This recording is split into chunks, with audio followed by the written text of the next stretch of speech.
ব্রিটেনে কর্মরত বাংলাদেশি ট্যাক্সি চালকদের স্বার্থ সংরক্ষণ ও উন্নয়নের লক্ষ্যে গঠিত Rochdale British Bangladeshi private hire taxi association তাদের অভিষেক অনুষ্ঠান আয়োজন করেছে। মঙ্গলবার 4 ফেব্রুয়ারি 2025 স্থানীয় ওয়ার্ডলওয়ার্থ কমিউনিটি সেন্টারে অনুষ্ঠিত এ আয়োজনে রাজনৈতিক ও সামাজিক নেতৃবৃন্দ উপস্থিত ছিলেন। অনুষ্ঠানে সভাপতিত্ব করেন অ্যাসোসিয়েশনের চেয়ারপারসন জনাব বশির আহমদ, আর সভা পরিচালনা করেন সাধারণ সম্পাদক জনাব ফজল শহীদ আহমদ ও জনাব নাদিম মীর।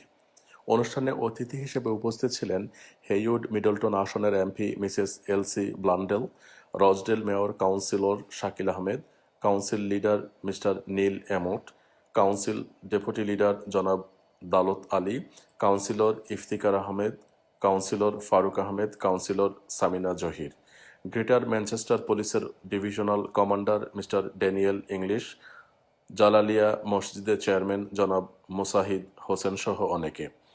পবিত্র কোরআন তেলাওয়াতের মাধ্যমে সভার সূচনা হয়। এরপর গ্রেটার ম্যানচেস্টারের মেয়র জনাব অ্যান্ডি বার্নহামের পাঠানো বার্তা পড়ে শোনানো হয় এবং রজডেল এমপি জনাব পল ওয়াহ এর ভিডিও বার্তা প্রচার করা হয়।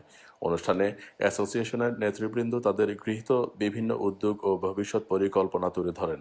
বক্তারা বলেন, বাংলাদেশি ট্যাক্সি চালকদের কল্যাণ ও স্বার্থ সংরক্ষণে তারা একযোগে কাজ করবেন এবং প্রয়োজনে সব ধরনের সহযোগিতা প্রদান করবেন। অনুষ্ঠানের শেষ পর্বে 25 সদস্যের নতুন নির্বাহী কমিটি ঘোষণা করা হয়। চেয়ারপারসন জনাব বশির আহমেদ, সাধারণ সম্পাদক জনাব ফজল শহীদ আহমেদ, কোষাধ্যক্ষ জনাব মিলাদুর রহমান। কমিউনিটি নেতৃবৃন্দ আশা প্রকাশ করেন যে নতুন নেতৃবৃন্দ বাংলাদেশি ট্যাক্সি চালকদের উন্নয়ন ও অধিকার প্রতিষ্ঠায় গুরুত্বপূর্ণ ভূমিকা পালন করবে।